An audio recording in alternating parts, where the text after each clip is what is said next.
He is the Chief Urban Planner, Urban Planning and Development Division, Ministry of Works and Human Settlement. He has master's degree and bachelor's degree in architecture. As the Chief Urban Planner, he is responsible for all urban affairs within the country, particularly in providing strategic directions and local governments in plan preparation and implementation. He started his career in the same agency as architect planner and in the last 15 years, he has been engaged in preparing and reviewing policies, strategies, legislations, and land use plans. He was also engaged in designing and implementation of architectural and landscape projects having national significance. I invite on stage Mr. Tashi Penjo, Chief Urban Planner, to moderate the session. Thank you. Distinguished participants, ladies and gentlemen, on behalf of the coordinators here, I would like to once again welcome you for the second session of the day. As introduced, we will have 3 presentations by 3 different people having different experiences in their own field. So I suppose, like as my colleague moderator in the morning, I will not be introducing the presenters since you have the booklet with you. So without wasting much time, I would like to invite the first presenter, Mr. Ayan. He will be making presentations on interlocking mud bricks stabilized with cement, straw, and cow dung, and with the theme construction trends in construction industries. This particular topic is very apt, and in the process of our discourse, we hope we will come up with certain recommendations and the way forward. I also would like to clarify that I'm here in my own individual capacity. The views that I may reflect in the process of my moderation does not represent the views of my parent regency. So with that, I again once again welcome the first presenter, Mr. Ayan, on the floor. Kuzambo, and a very warm welcome. There is a slight correction actually. Mr. Ayan is not available over here, so I'm going to present. My name is Sanjit. Respected Tashos, foreign dignitaries, managers, organizing team, presenters, and participants of the seminar. Today, before I begin my presentation, I would like to quote a quotation by Steve Jobs. You cannot connect the dots looking forward. You can connect the dots only looking backwards. So let us I would like to take briefly to the highlights of our previous day of the seminar, where there was various enriching and engrossing talks about sustainability, self-reliance, timber structure, and then rammed earth, and earthquake engineering. So if you just look into these things, actually, these things will find a little bit of connection to my topic over here. So actually, before I begin my topic over here, let me just share my insights actually. Now, if you just see the scenario of a modernized city like Thimphu, everything over here is actually at the development is there, but then is the quality of living up to the standard, affordable for all the people. Just see the cost of the land, cost of the building materials are all time at the highest peak. Now in such scenario, how would a middle class or a poor family afford a housing? So my topic is something related to self-reliance, sustainability development of building constructions. And then the topic that I've selected over here is study on improvement of interlocking mud bricks, and which is stabilized by cement, straw, and cow dung. Now you all are aware of the cement, but then if you date back to the ancient time, you must have seen your parents or ancient grandparents using the cow dung for flooring and plastering of the walls.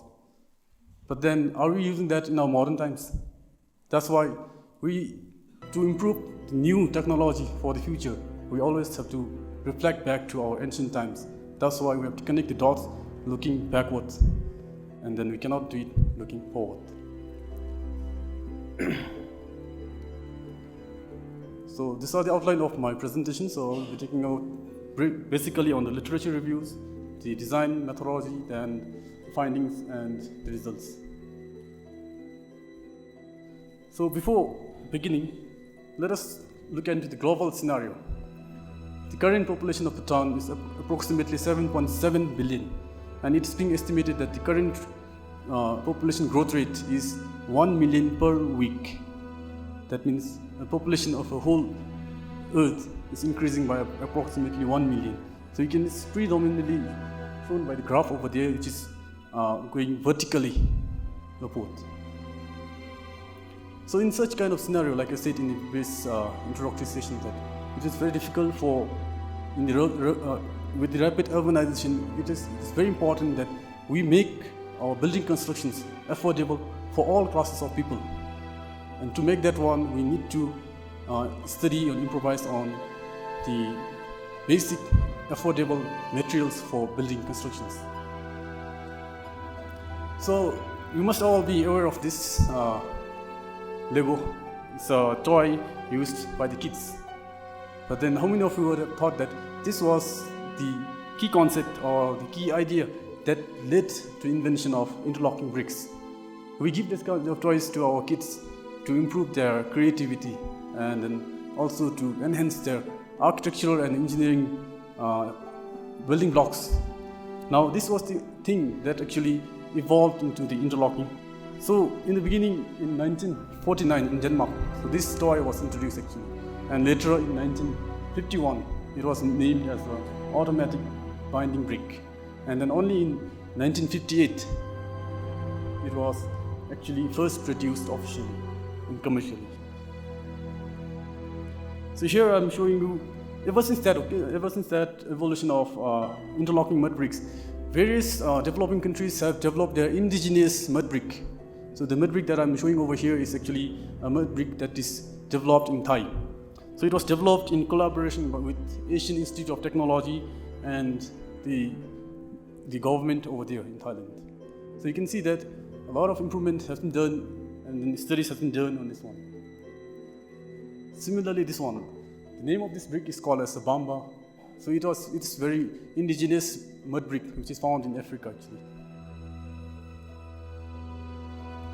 If I briefly share about this one, so mud bricks are very, now what is the key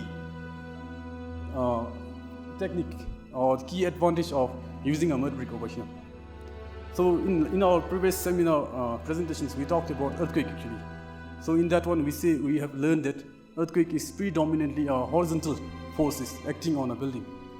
So if you use a normal bricks with cement mortar, bricks are usually predominantly for vertical forces, and compression forces they are capable to take the compression forces.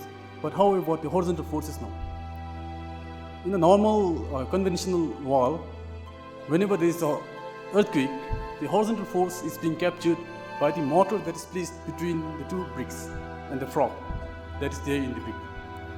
But then, do you think it's capable to resist a let's say mild earthquake? So you must have seen the cracks forming in a lot of building walls. So this is because the bonding between the conventional bricks is not able to take the horizontal loads. So now just think about if it's used by interlocking mud bricks. So bricks in conventional walls, in conventional buildings, if it's a frame structured, then the bricks doesn't have to take a lot of vertical loads, because the vertical loads will be taken by the frame. So if we can change the conventional bricks, or let's say burnt clay bricks, which is very expensive and then it has a predominant disadvantage on the environment. If you can change it to normal mud bricks, which can be prepared and manufactured in the construction site itself. So it would have both the economical advantage, also with the structural advantages of resisting the horizontal forces. But then the disadvantage over here would be about manufacturing. about quality and the soil quality. So now this is also a very interesting one. There were many indigenous mud bricks, but then I just selected few interesting things. And this is again another interesting thing. It's actually called as a Bamba interlocking mud bricks. It's just like playing jigsaw puzzle games, or where we can play around to construct or build up the walls. So here you can see that there are a lot of depressions and elevations inside that one. So each of this one is actually well designed and constructed. So the advantage of this one would be having both horizontal and the vertical, but horizontal and the transverse strength. And for your information, there are two categories of interlocking mud bricks. The category A is category A will be able to take both horizontal and transverse strength, transverse forces. And then the category B would be, it will not be able to take the horizontal. So this Bamba actually is the type of category A. The disadvantage of using this kind of Bamba interlocking mud bricks would be the precision of manufacturing. So this is a sample of how actually it has to be actually laid out. These are just the key points which I already shared to you all. Mud bricks has to be stabilized. So what's the meaning of stabilization? Additional of foreign materials such as straw, cow dung, hay to increase the mechanical properties of a brick is called as a stabilization. So it's very important that we stabilize our mud bricks. In ancient time, there were no materials available for cement. So only thing that they could use is sand and mud. Now sand and mud, if we stabilize with the properties of cement or straw, then it can enhance the properties of the brick by developing the bonding and then adding the strength of cement. The primary raw material for making a mud brick would be actually clay, water, binding materials such as rice, herbs, and straw. And then the advantage of this one would be the low cost and then improved thermal behavior. Mud bricks are considered as oldest construction material, and still there is no accurate design and information of mechanical properties. And this is so true that only due to one reason, that soil varies a lot. So before we actually design a mud brick, it's very important for a designer to take into account the soil properties such as the plasticity index, such as the coefficient of curvature or coefficient of uniformity, to understand what is the behavior of the soil, and then what amount of water is to be added over there. And furthermore, what kind of soil stabilizing agents are required to enhance the mechanical property of the mud brick. Or in ancient time, only there was something called a spatule, which is called as a mud brick actually. And then now, if we improvise over there as interlocking, then it can have both the horizontal strength as well as the transverse strength. So this is just a repetition of whatever I've shared over here. The soil stabilization definition, and then the action of cement. Now cement, as we all know, that cement is cement gives strength to the concrete with the method of hydration actually. And then when cement is used along with the mud and then to make interlocking bricks, the cement actually it gives a formation of a gel, cementation, colloidal gel. That helps in increasing the density of the mud bricks or interlocking bricks, which helps the bricks to take up the more compression or vertical forces also. According to the research conducted, they were conducted about mud and soil, and then soil and cement. It's also termed as the soilcrete. But then I'm not using that term over here because the soilcrete has different applications more than the interlocking mud bricks. So here I'm mentioning it separately, cement and soil and mud. So it has been found that if we are using a ratio of 1:3 in cement and sand, then it's being stated the compression strength is approximately coming as a 4.36, which is I feel like it's very acceptable compared to the class B and C. So class A would have should have actually compressive strength more than 7. But like I said, is compressive strength of a brick necessary if we are using a frame structure?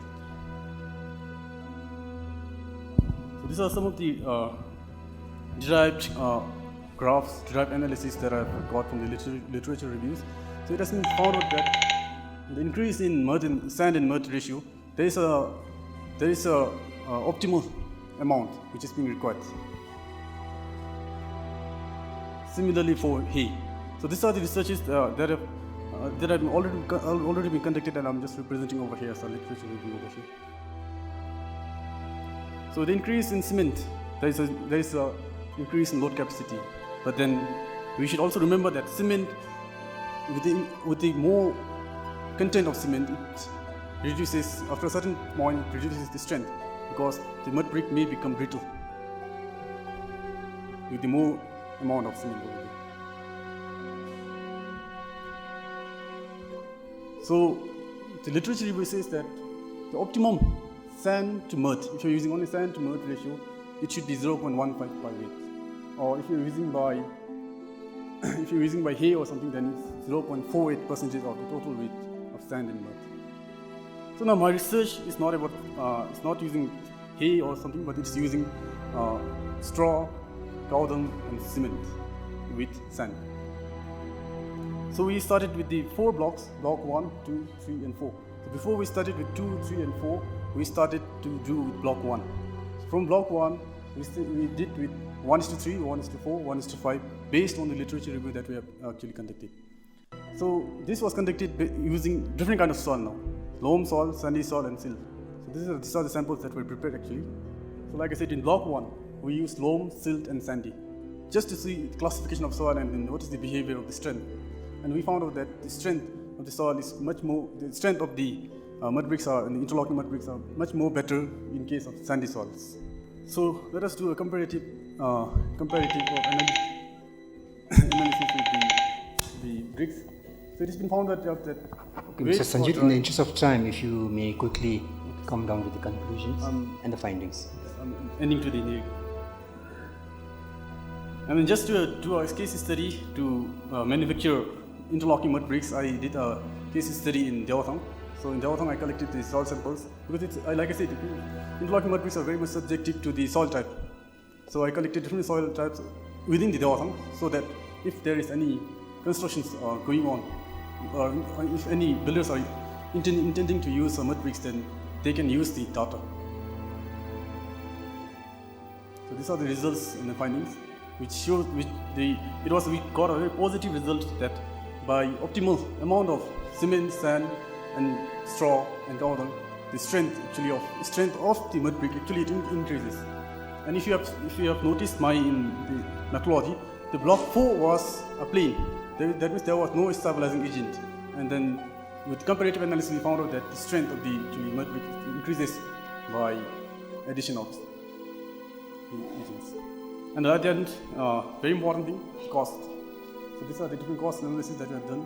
And if you take into the cost by doing manufacturing within the site, I feel like it is much more better than the other conventional bricks. Advantages and disadvantages we have already discussed in the previous sections. You may see the highlights over here.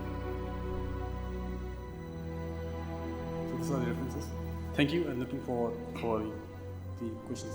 And before I leave the platform, I would like to extend a pledge, because this is a very good platform for me to share this one. I belong to an institute, and then there are various stakeholders, people from ministries.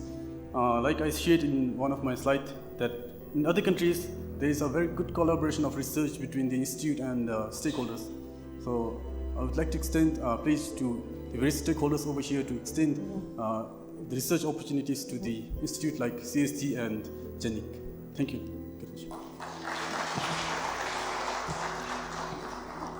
Thank you so much, Mr. Sanjit. College of, he represents Department of Civil Engineering, Jigundamri Engineering College.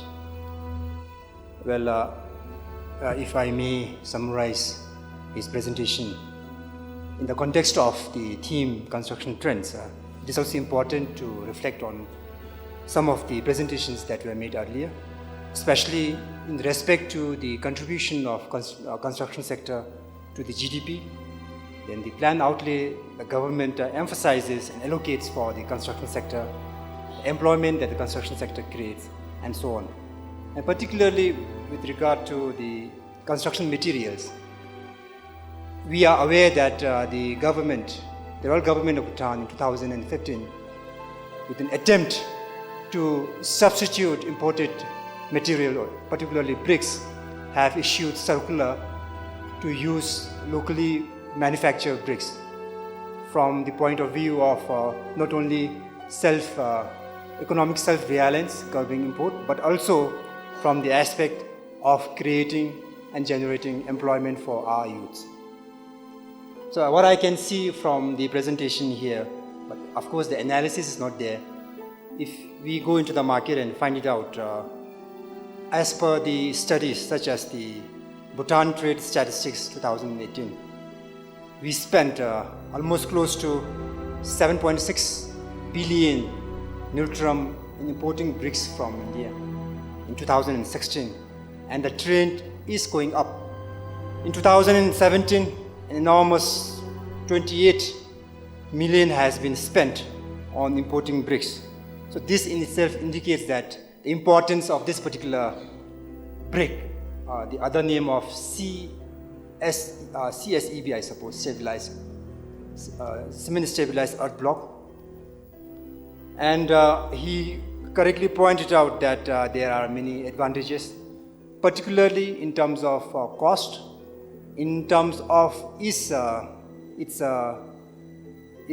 relevance in terms of not having so much of pollution, then energy consumptions, and so on. So the data shows that such kind of mud blocks emits pollution of 7.9 times less than the red clay bricks. In terms of energy consumption, it consumes 15.1 times energy less than the red clay bricks. And in addition, like, it has got a lot of its inherent insulating coefficient in terms of both R and U values, but not very significant. But in terms of the R and U values, it is much more than the red clay bricks. Therefore, we must come together, and as the government continuously promotes the use of stabilized earth mud blocks, even in the construction sectors, particularly by the contractors, as a key stakeholder and the key player, we must continuously promote use of such kind of blocks. I thank you once again, Mr. Sanjit, and I forgot to mention this in the beginning. As the proceeding protocol, I would like to request the following presenters to keep as much as possible within the time frame. You are allocated 15 minutes time, so that we have enough time towards the end of the 3 presentations to exchange views and observations, only to make our recommendations more robust and implementable. So with that, I now request the second presenter, Mr. Tash Jamso. He works for a private construction company, and he did his civil engineering from CST, I suppose.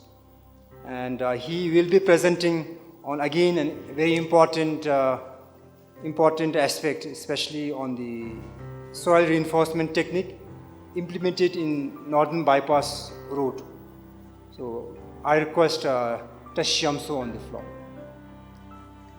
Respected Trashos, foreign delegates, researchers, scholars, ladies and gentlemen. You must be wondering who I am.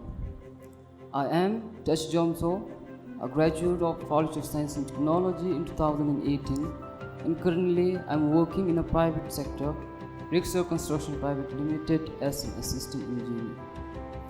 The topic that I am going to present about today is a form of soil reinforcement technique, that is the construction of reinforced earth wall at Northern Bypass Road, Phinsaling, Bhutan. We, especially in Bhutan, we are aware of reinforced concrete, but not much of structures have been built with regard to reinforced earth. And this reinforced earth wall is implemented in Northern Bypass Road, Phinsaling for the first time in Bhutan. And due to this, I thought to document this project on behalf of the company. And also, though this is an old technique, it came for the first time in Bhutan. So therefore, this is not really a research, it is a mere documentation and a case study. I will take you through the principles, the way we implement this in our project site, and the procedures. To begin with, this is the man behind, and his name is Henry Vidal. And he first coined the term La Terre Armée, which means reinforced earth. It describes the association of earth and reinforcement, which can be built to build structures without the need of massive support systems.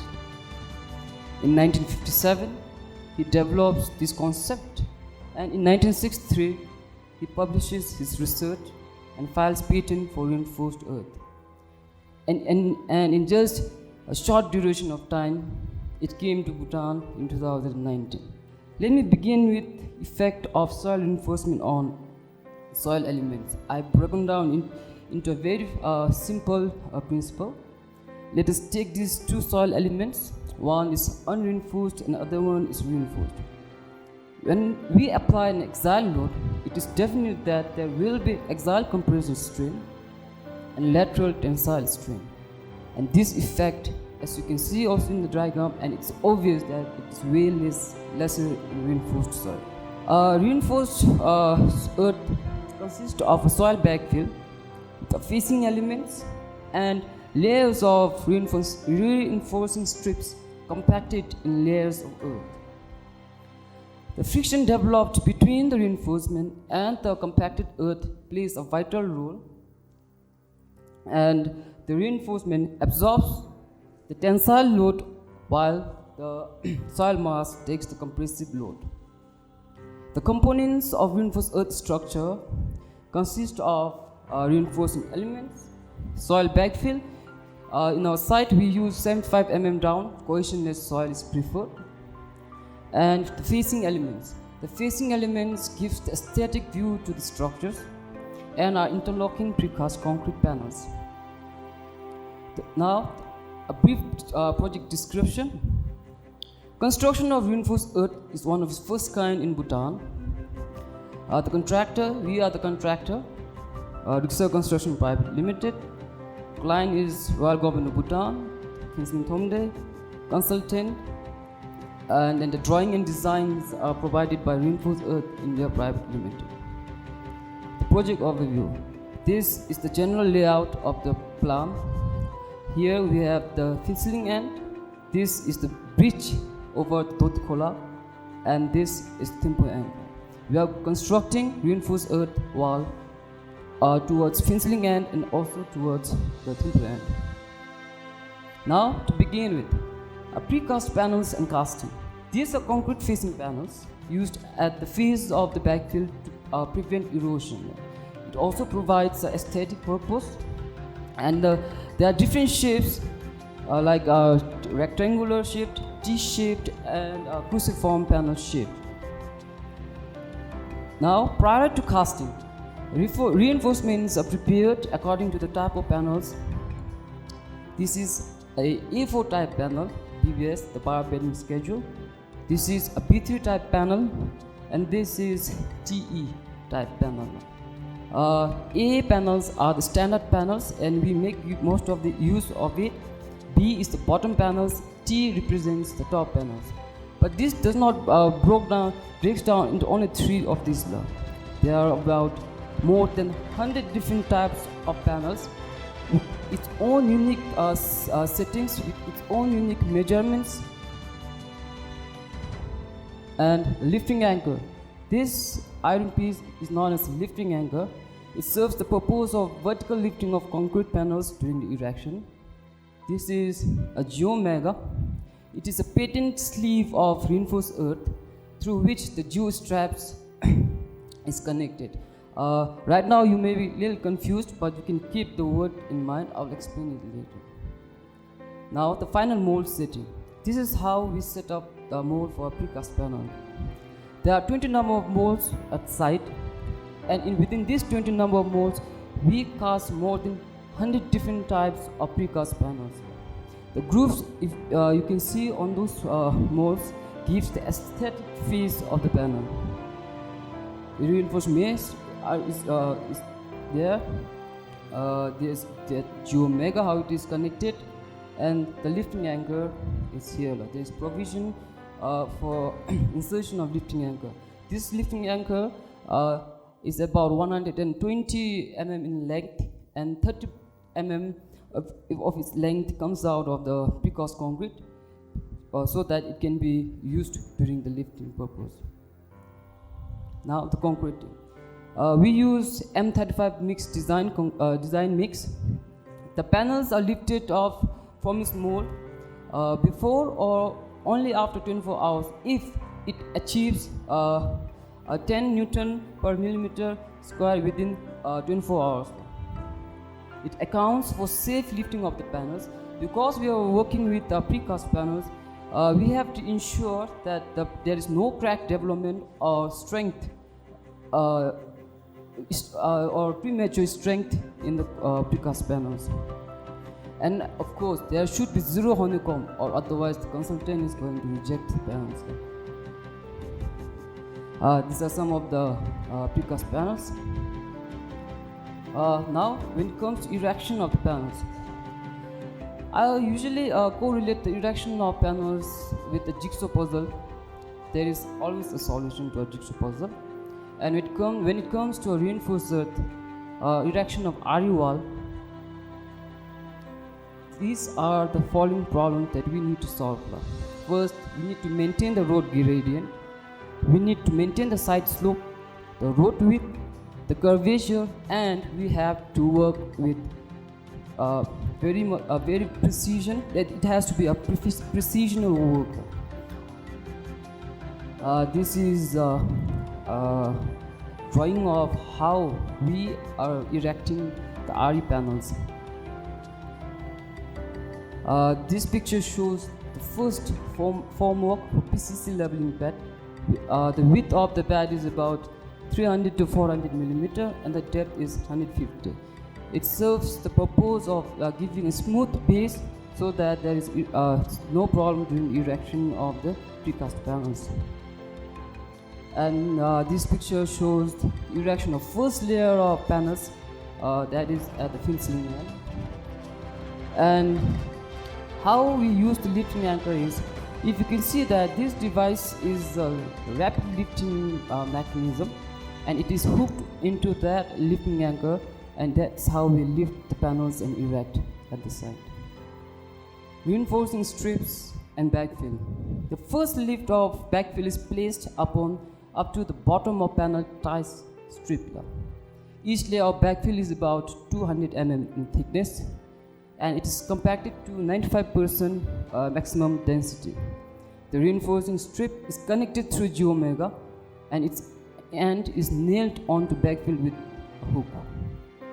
As you can see here, this is how the Geomega gets embedded into a precast panel. These are the polymeric straps. It comes in three forms: 37.5 kN strength, 25 kN strength, and 50 kN strength. Here are the strap connections. This is how we insert the strap into a Geomega. And these are the geotextile. Geotextiles are used on the vertical and horizontal connections so that the backfill does not move through it. This is the current progress of the RE wall in fill ceiling end. If you can see here the polymeric strap and its anchorage on soil backfiller. And here is the EPDM pad. The EPDM pad is used in between the concrete so that there is no direct connection between the panels and there is no chipping. And here is the clamp. It is used to position the erected panels. Now, what are the advantages of reinforced earth structure? Having known and learned about the erection procedures, what are its advantages and why are we adopting it? First, the construction of reinforced earth wall is cost and time effective. Since the erection of the wall and the casting of precast panels goes simultaneously, the time consumed is very less. Here, Puri and his friend in a case study concluded that the geogrid reinforced soil retaining wall for about 6 meter and 8 meter height saved about 58 and 65% respectively compared to the conventional reinforced concrete wall. This type of structure, besides cost and duration, has better performance, and precast concrete strength improves over time. Now I will move you all through the current progress at the site. As you can see here, this is how we erect the panels at the site. We have almost reached the top layer of erection at this juncture. This is the lower chainage of the finishing end. We have completed erecting the first full layer of the finishing end. And this is, if you can see here, I said before we need to maintain precision, because when you are staking out coordinates on a PCC pad and laying the first layer, we need to maintain a perfect curvature. And also, these erected panels are in a slope of 1 in 40 mm. If we do not maintain this slope and precision, the road width will get reduced and we will have problem towards the end. Lastly, but not least, a very thank you to you all. A special thanks to CDCL and CST for having accepted my documentation and for having called me here to make a presentation. As a private employee, we hardly get such opportunities. We have to figure it out ourselves. A very thank you to you all. Thank you.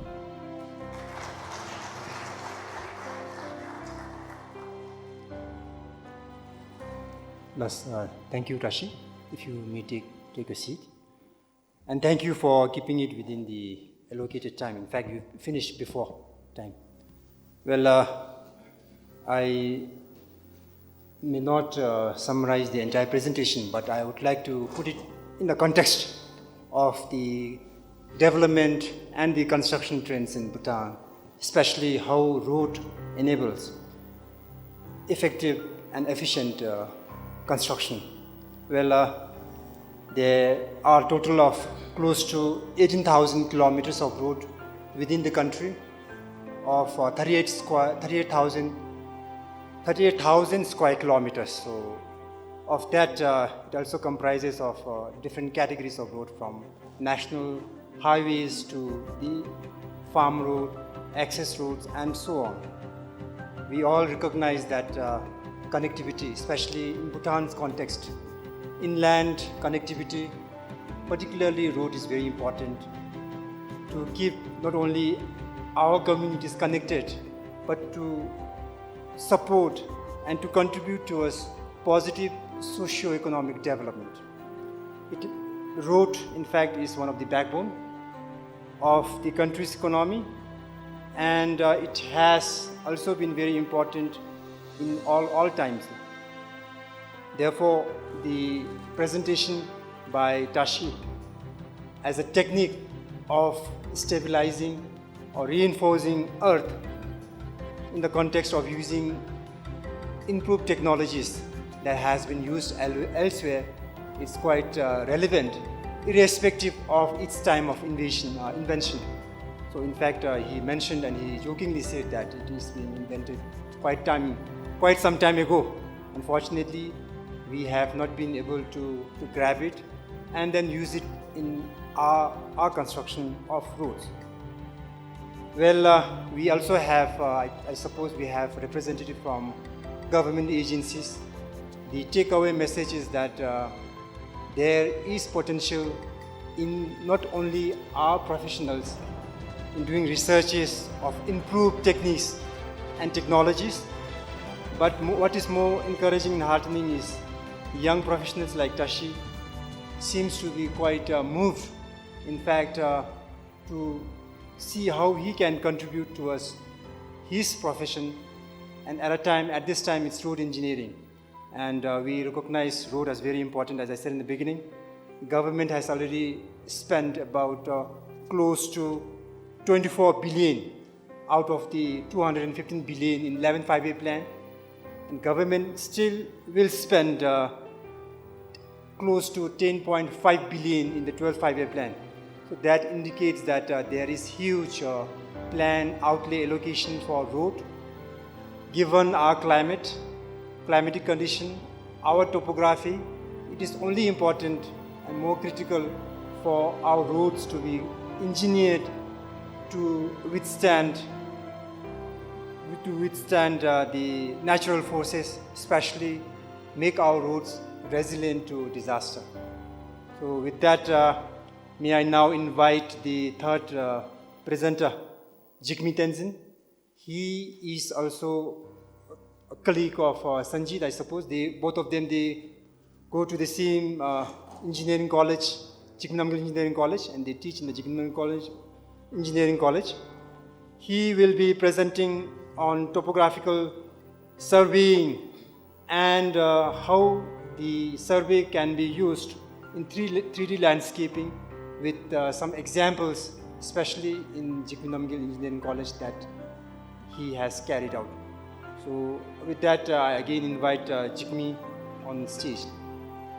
Good morning, respected delegates, foreign delegates, organizers, CDCL and CST, professionals and presenters, and all the participants. I will be presenting on the topic topographic surveying and 3D landscaping for construction development work.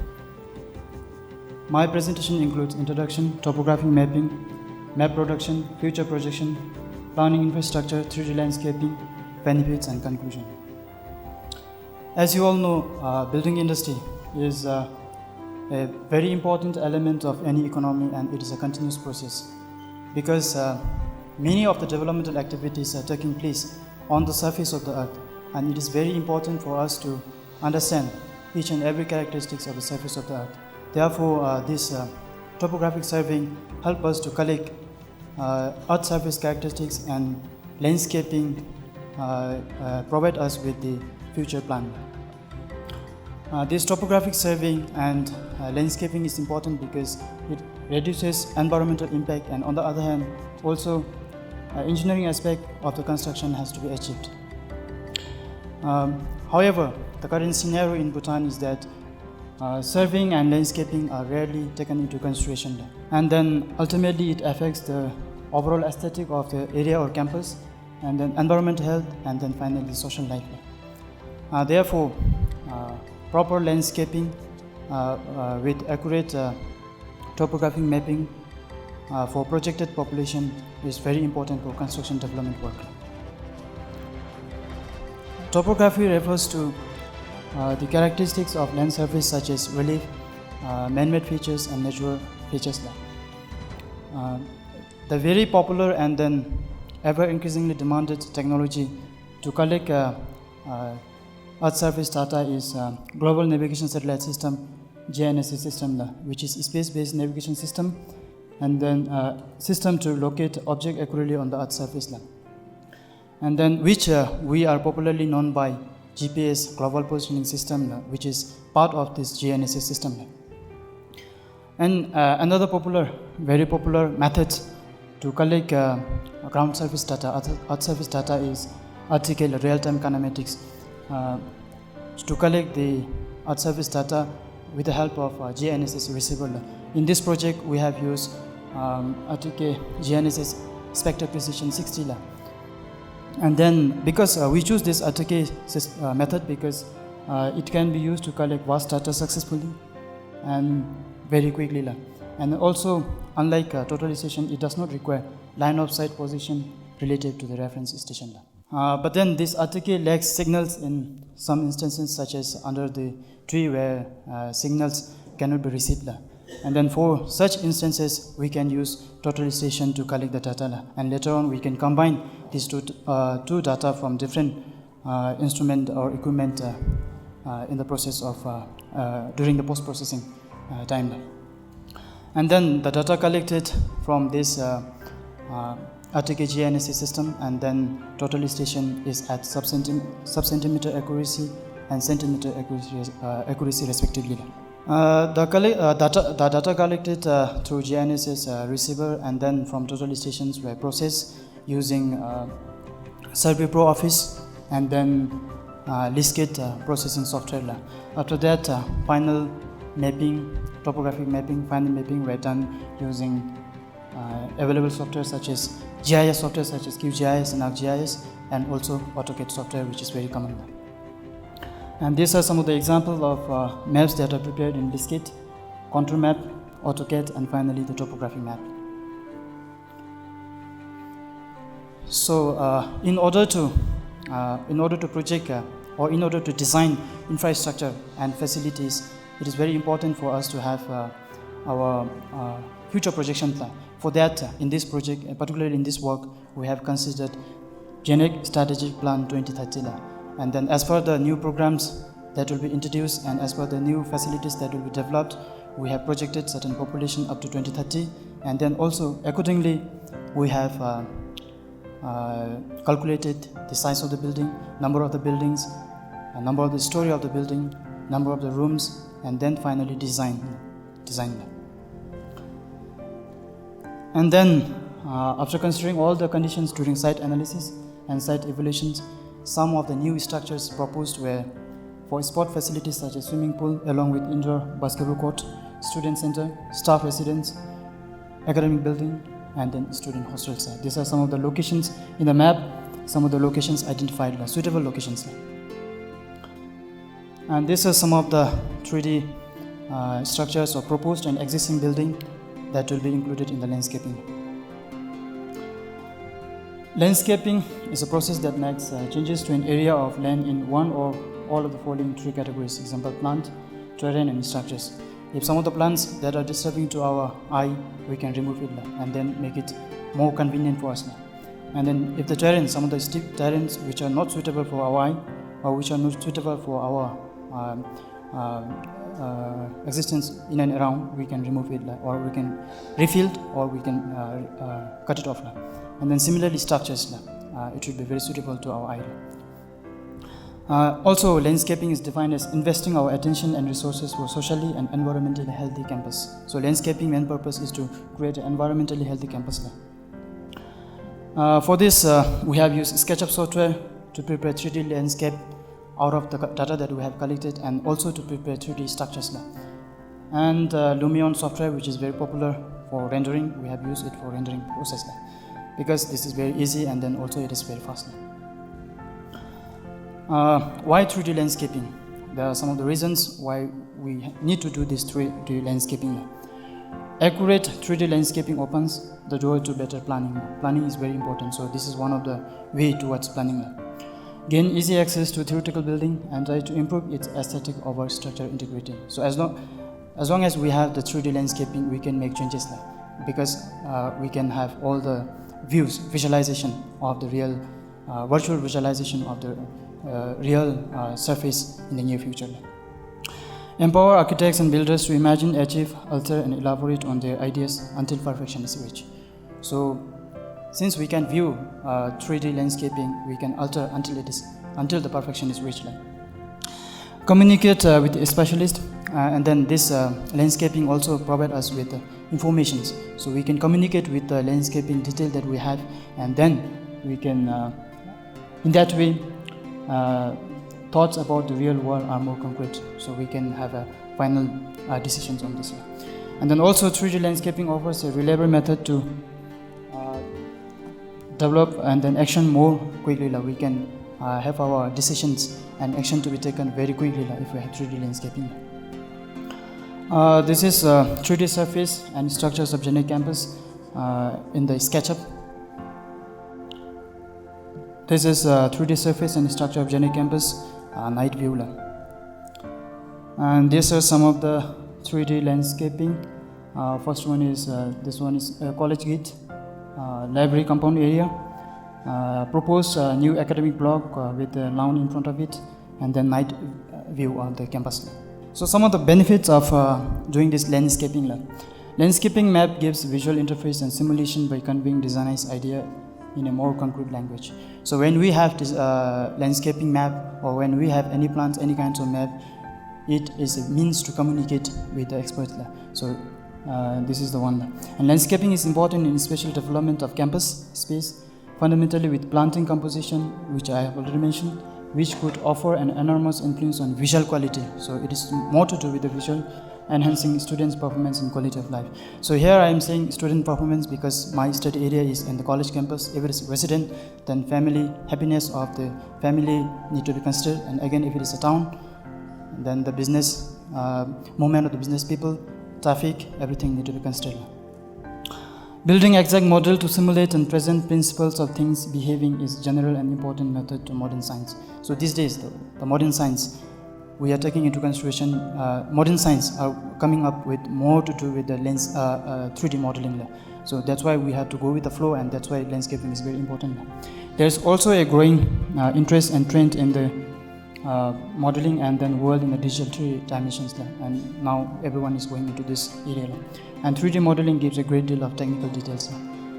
If you look into 2D plan and if you look into 3D plan, 3D model, there are a lot of difference we can see that there is more technical detail in 3D than that of 2D plan. So now I will present you short video on the aerial view of 3D landscaping of Generic Campus.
So, if you have never been to GenEC, this is how it looks like, and then some of the structures you may see only by 2030 and some may not, but then that is what we look forward to.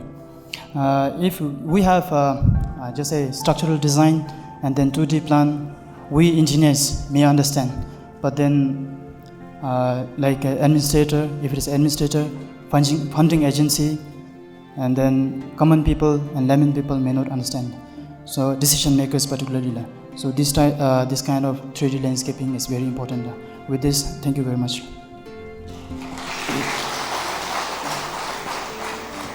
We have now come to the end of all three presentations. The last presentation on the use of topographical survey in doing landscaping of an area is being exhibited through Jigme's presentation, and I hope especially for our young colleagues here, you would have you would have been exposed to a tool which could be used to enhance the living environment, as said or as conveyed through his presentation. In the interest of time, now we have maybe about roughly 25 minutes to break for lunch. So in view of the diverse participants that we have, from experts to the policymakers, decision-making executives, we have contractors and also college students. I would like to open the floor more for discourse rather than question and answer session. Why discourse? Because it is also important that the presentations by the presenters will not have been so effective, in the sense it would not have been in so much detail that some of the experts here would have some recommendations to make, and I would also like to give opportunity for that, only to make our session more collaborative. And what is also more important to recognize as a moderator, and particularly for me to recognize, is that within this short 15 minutes, it will not be fair for our presenters to present to present their findings of almost maybe weeks, months of researches. So we must maybe I would like to request my colleagues here to give them a big applause for their presentation. So within the given time, they did their best, and if now there are further discussions that need to be made, I would like to open the floor for discussion. A very good afternoon to all of you. My name is Singh Tashi, and currently I am working as civil engineer in Thimphu Thomde under Road and Bridge Section, Infrastructure Division. My question is directed to Mr. Sanjit. First of all, I'd like to commend you and your team for taking up such an important project like creating new indigenous materials to replace our current construction materials because of the current issues that we are facing in the construction industry. So I'd like to commend you and your team for taking up such a project, because I'm also a fan of trying to innovate and trying to see new materials to replace the current materials. So in line with that, the question that I want to ask you is, going through your paper, I could find out that the material that you tested, all the proportions and all, it is in line with the required strength parameters. What I mean is, it is fulfilling the strength parameters. But my question is, how ready is your material to fulfill the serviceability parameters? Now, why I come to this question is, when I've gone through many papers when it comes to indigenous materials, and what I normally see is most of the researchers mostly focus on the strength parameters, and they find that their materials are adequate when it comes to the strength parameters, but when it comes to the serviceability parameters like deflection, vibration, those parameters they do not, I don't know, they do not do the test or what, but that aspect of the project is missing. So my question is, how ready is your construction material to tackle with this serviceability parameters? Mr. Singtashi, for your very intriguing questions. Of course, serviceability is always a question when it comes to indigenous material. But then in case of interlocking mud bricks, whenever it's mud bricks, serviceability is a big issue, and it's pointed out as a disadvantage. But it depends upon where we are using it. Now, if you're using in a very tropical regions, then it would have a disadvantage of because of the rain and so on. But then it has a very good advantages if you're using in higher altitude areas. And then again, there can be to increase the serviceability, we can have improvisations on the periphery walls of the interlocking bricks. We can have grooves of less than 5 mm. So what will happen is, if we keep a provision of grooves along the mud bricks of 5 mm, then what we can do is we can improvise with plaster. Of course, it will add some cost effect, but in serviceability, and when you are talking about serviceability, the cost should not be a matter. So the direct answer that I can take over here is to enhance serviceability of interlocking mud bricks. We can have grooves at the periphery of the interlocking mud bricks for plastering, because only disadvantage would be that because of rain and exposure to the external temperatures and external factors. I hope I have answered your question. And how ready it is for that one, I guess for that one I can only give the answer is it's ready, and the result of this studies has been already applied in one of the region called as Geneka, where there is again constructing a residential house for the people over there. It's constructed by a charity funded project. Plus, thank you. Now we have the gentleman here. Please. Good afternoon. With the permission of the moderator, can I sit and ask the question? Yes, please. Thank you. Thank you.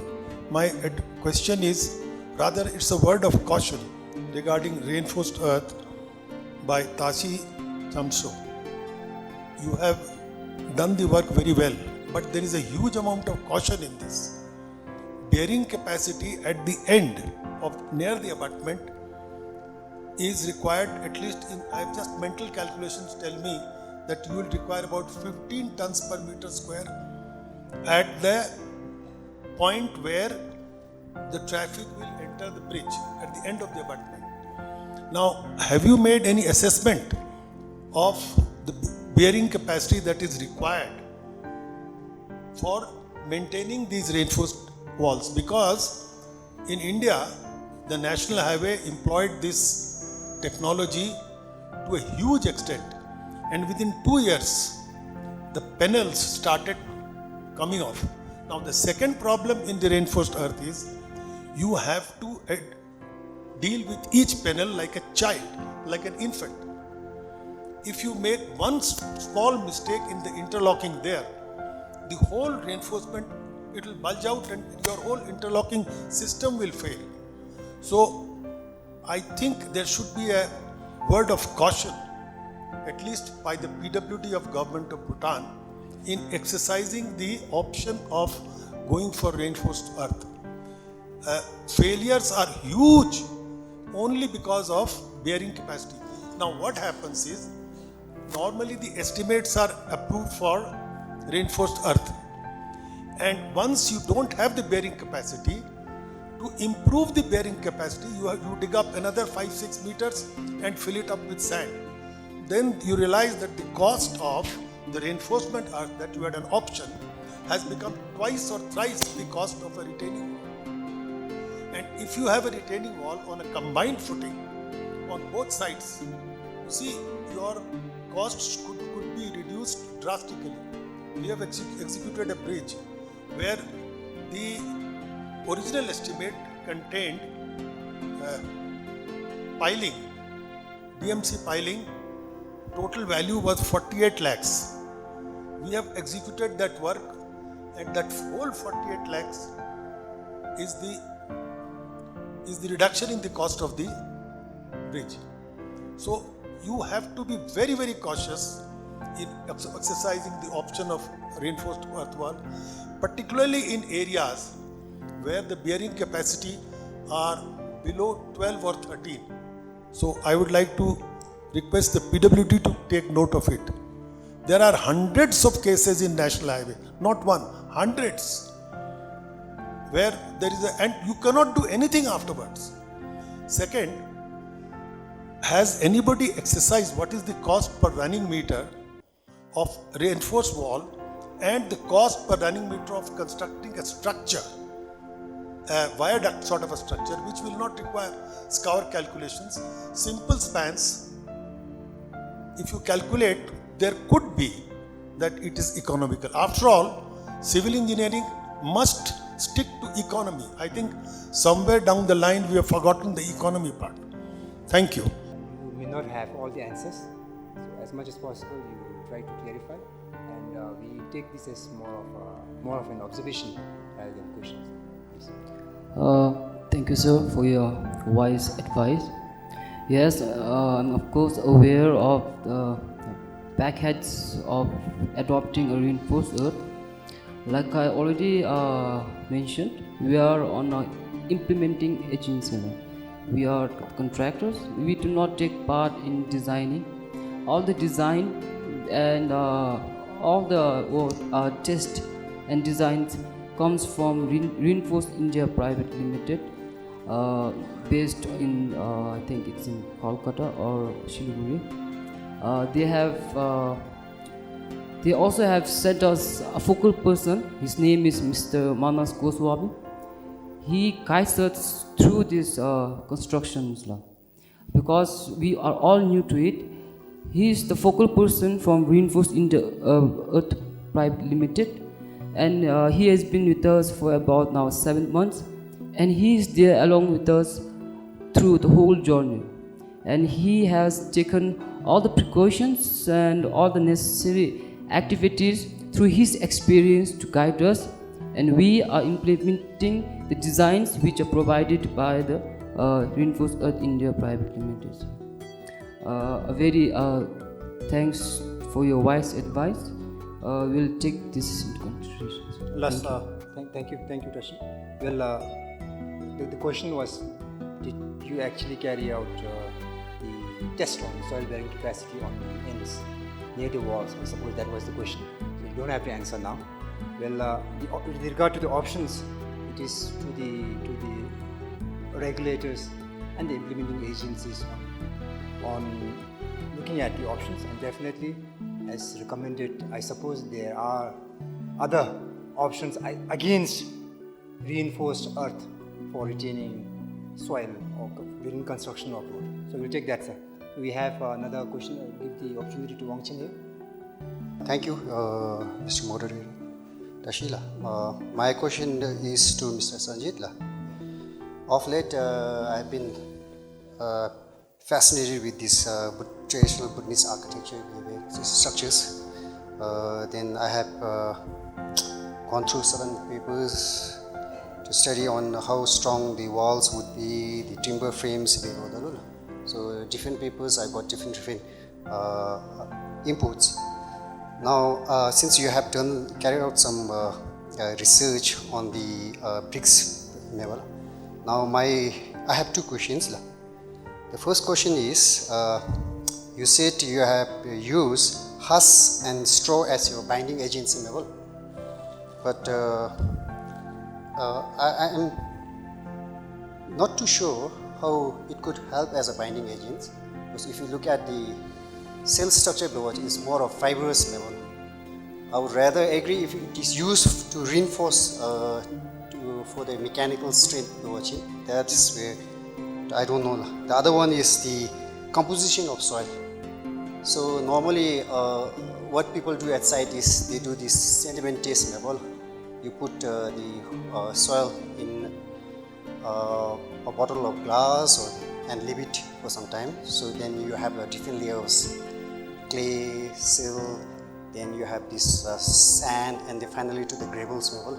So the exercise that you have carried out, what was the composition of sand?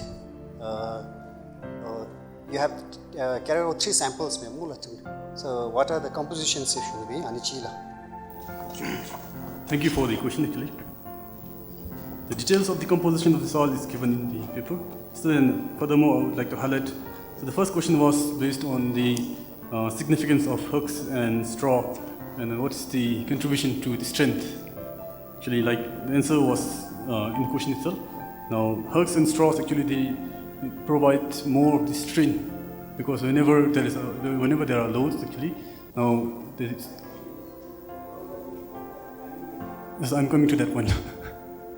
So whenever there are actually loads subjected to an object, now object actually trains to strain. Strain means deformation in the shape actually. And then whenever there is strains, now if there are fibers or more fiber contents are there, then the deformation, the lateral or the horizontal deformations would be minimized. So it will be enhancing the mechanical strength of this one, which is not given by the cement, which is not given by the sand or this one. To enhance the strength of the object, we're adding straw or hay. And coming to the second question, actually, composition of soil, I guess it has been misunderstood over there.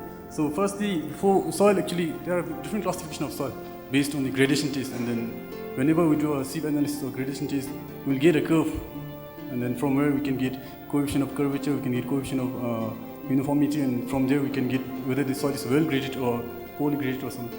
So usually, from there we classify the soil into silt, sand, and loam. Usually we don't find silt as separate, we don't find sand as separate. We usually find a mixed, and that's what is called as well graded.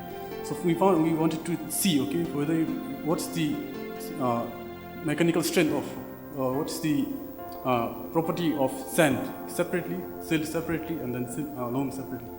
So we did it in these three different categories, and then we found out that sand was giving more good property to the strength. And then later on, in the second block 2, 3, and 4, we started with the sand, based on the positive result of the block 1. Pressure. For the compaction of the bricks, there must be a certain pressure, no? Physical it was pressure. actually what I skipped in the presentation. There are some limitations to the experiment. The compaction actually it has to be done pressing, not by sloping. So pressing it has been done manually right now. By jolting actually, number of times, number of blows that we give. And that also depends upon the MDD, maximum dry density.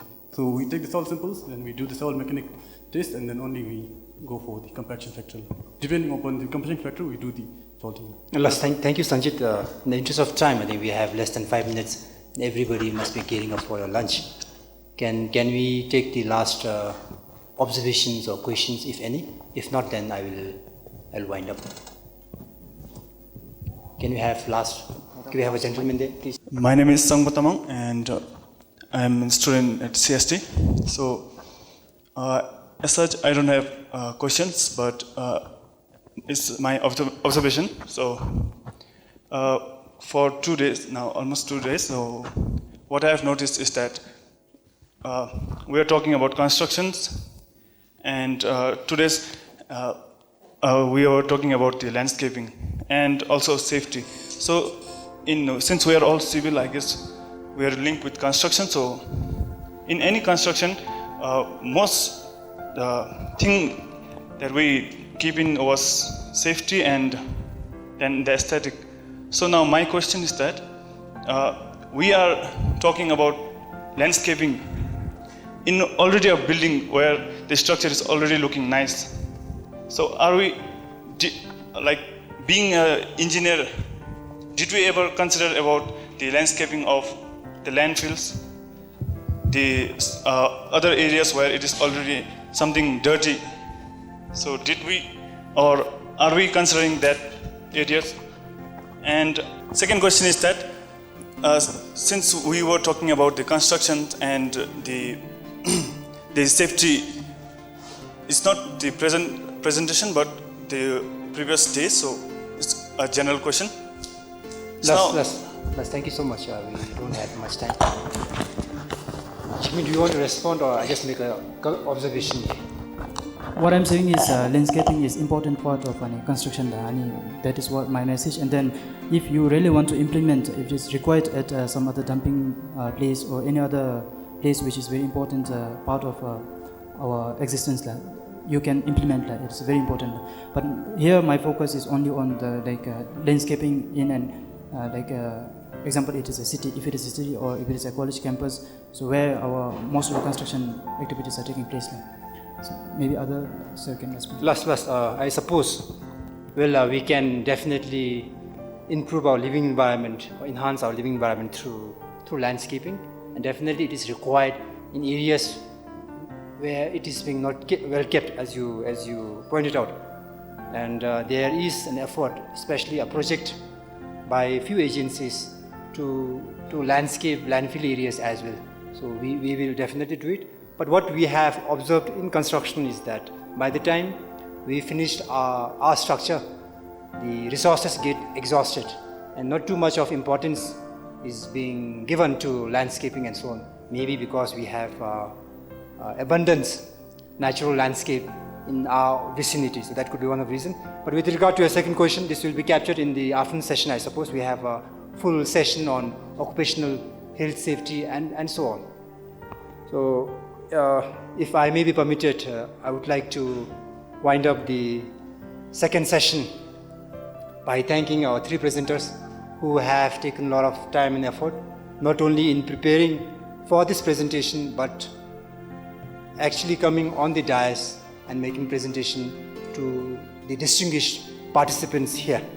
The takeaway message is here that I could summarize could be there are a lot of contentious efforts by different stakeholders, by different individuals, only with the hope of promoting sustainable, maybe effective, efficient, and in this today's context, more disaster resilient construction industry.